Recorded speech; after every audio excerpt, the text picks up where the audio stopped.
talked to you about capital inflows and what the government could do in terms of FDI, opening up sectors and so on and so forth. They've done that. But we haven't really seen the dollars coming in, whether it's multi-brand retail or it's telecom, where you now have the window up to almost 100%. Are you feeling confident that foreign investors are actually going to put in big-ticket money into India ahead of the general elections? You know, certainly when you look at boardrooms of multinationals, there is a very firm eye which is square on US, right? That's where the global growth is going to get driven over the next 3 to 5 years. That's where the dollar bull run takes its sort of base from. And we think US will be the barometer and the engine of global growth. We think US growth doubles between 2013-14, and global GDP grows from 2.8 to 3.8, driven substantially from US growth and Europe recovery, right? So you can't help MNC boardrooms having their eyes squarely on the US at this point of time. So the India consumption story, the demographic story, the market size trumps all story, that's been pushed onto the back burner when it comes to decision making today in the boardroom. Inevitably so. The ball is, the onus is in India, frankly, to make its voice heard louder, harder, deeper, and with greater substance in every global boardroom relative to other emerging markets, whether it's Turkey or Brazil or China or Indonesia. And I do think for MNCs, while there have been some high-profile disappointments, there are many good stories. And those stories need to be told many times over. Deutsche Bank is one such story. India is the 7th largest market globally. It's a strategic market, it's a core and a growth market, and we'll stay fully invested. It was your 5th largest till some time ago, wasn't it? Well, so it slipped 2 places. Marginally, but you know, it could come right back over the next 6 to 12 months. So you're feeling the impact of the slowdown as well? Of course we're feeling the impact. I'd be amazed if we weren't as well. But the question is, are there a number of MNCs who found India a good place to do business over the long term? And I'm sure whether you talk to the Siemens or you talk to the Levers or you talk to the Deutsches or you talk to several other companies, the answer would be a resounding yes. And those very MNCs could be India's ambassadors to the other MNC boardrooms who are sitting on the fence. You know, one of the other sort of question marks in this entire piece is what happens in 2014 when the general elections take place. How are foreign investors looking at that? Because the assumption is that, all right, if it's not the Congress, it will be the BJP with Narendra Modi hopefully at the helm of affairs as far as corporate India is concerned. But that may not necessarily be the case. There is a strong possibility with regional leadership gaining traction, with regional parties gaining ground, that we are perhaps going to see an even more fractured mandate, an even more sort of disjoined coalition at the center. Our foreign investors are much more driven by economic policy and by structural long-term growth of a country rather than by which political party is in power. So I think that has, frankly, greater resonance among domestic industry than it has in foreign investors. And foreign investors, many of them I've met now in my new role as I sit across Asia Pac, still find India a very good place to do business, as much as they are disappointed with some of the structural growth having come off over the last few years.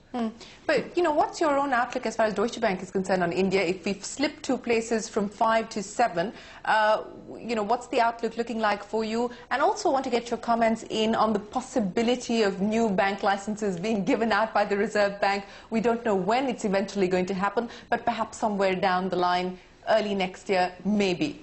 Frankly, so it would not surprise me if India climbed right back to number 5, and if not number 4, right, over the next few years. So it's just a point of time. But as far as new bank licenses are concerned, India needs more capital. If new bank licenses is the way to get India more capital, because you still have currently 70% of the banking system lying with the public sector, you know, 20% lying with the private sector, and probably 5% with the foreigners, right? If the foreigners are not going to have the ability to participate more, the public sector is going to be constrained by how much capital the government can fund that, right?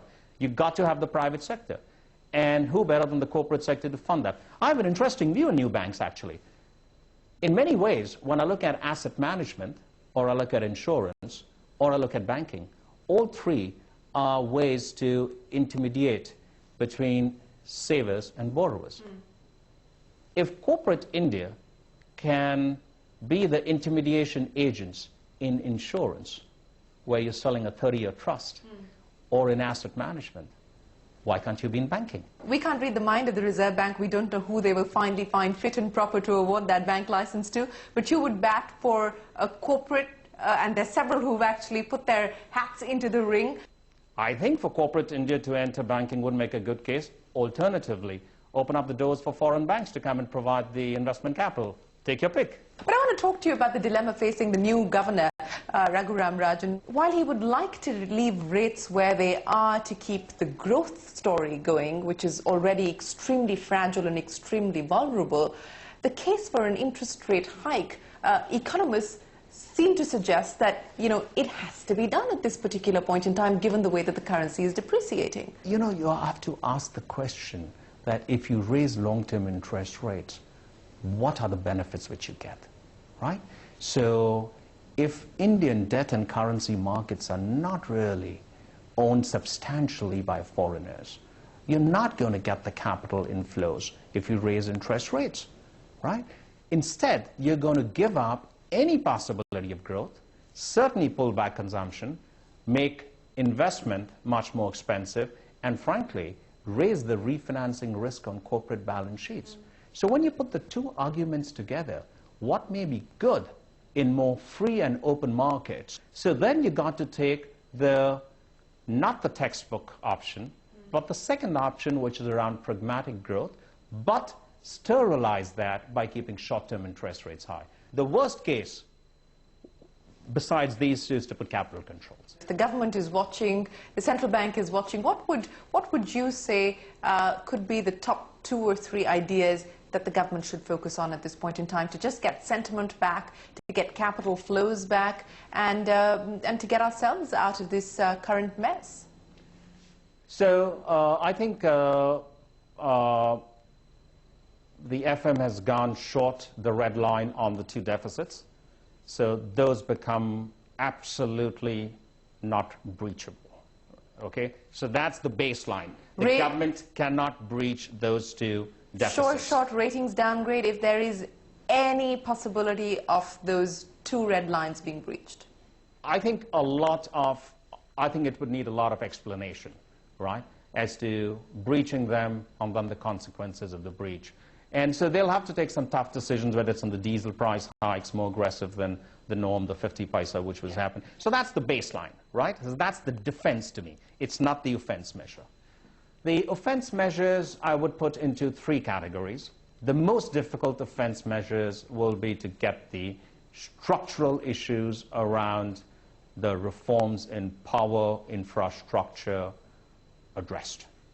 And those have to happen. If exceptions have to be made, they should be made, but that has to get accelerated, and market confidence has to return to the Indian industry and to the Indian industrial that the government means business on that. The second, which the government has to do, is stay pro-growth. Stay pro-growth, because otherwise the negative loop on equity markets losing patience with India will frankly be self-fulfilling on what you said was the worst case outcomes, right? The rating downgrades and everything else. And the third, I would say, is you will have to take some capital inflow measures. I don't think you can stay pro-growth and yet not take some capital inflow measures, whether they got to do with swap lines, whether they got to do with NRI sovereign bonds, or whether they got to do with finding other ways to make sure that we have inflows. Before I end, I want to ask you, in March, you said 22,500 for the Sensex. Where we are today, what would the Sensex target be? Gosh, you started this reminding me how wrong I am. You're ending with reminding I'm wrong. You know, the good thing is that the next interview I'm going to have with you is only going to be upside, because I will probably be caught on the wrong side, even on this one. I'm not going to hazard a guess. All right, you won't hazard a guess. Gunit, appreciate you joining us here on CNBC TV 18. Many thanks for your time. Thank you, Shireen. Thanks so much. Thank you very much. Thanks. With that, it is time for us to wrap up the Forbes India show. From all of us here on the team, goodbye. Many thanks for watching.